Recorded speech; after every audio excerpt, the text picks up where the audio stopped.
Susan Penelope Ley entered politics in 2001 when she was elected as the federal member for Farrer, a large rural electorate in New South Wales, previously held by a member of the National Party, the party's leader and Deputy Prime Minister Tim Fischer. Ley was born in Nigeria, where her parents, Nurse Angela and British intelligence officer Edgar, married in 1960. As a child, Susan lived in Qatar, Sharjah, Dubai, Abu Dhabi and Al Ain, before moving to Australia when she was 13 years old.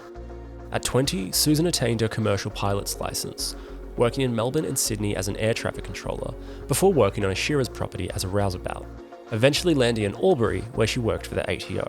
In 1994, she joined the Tallangatta branch of the Liberal Party, never expecting to be a politician. Despite losing pre-selection for the Victorian seat of Indi to Sophie Mirabella, in 2001 Susan Ley was elected to the House of Representatives in the New South Wales seat of Farrer.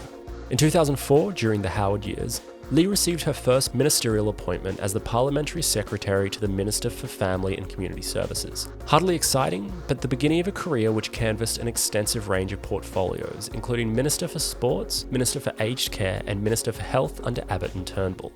Her tenure hasn't been without controversy though. In 2017, she resigned from the ministry following revelations about travel expense claims, including a taxpayer-funded trip to the Gold Coast, where she purchased an investment property. Ley defended the purchase, saying her work in the Gold Coast was legitimate, that all travel had been within the rules for entitlements, and that the purchase of the apartment was, quote, was not planned nor anticipated. Ultimately, she resigned from the ministry.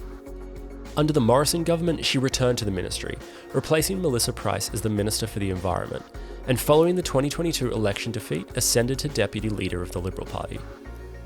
In the wake of Peter Dutton's loss at the 2025 election, Ley won the subsequent leadership ballot, and is now the first woman to lead the coalition.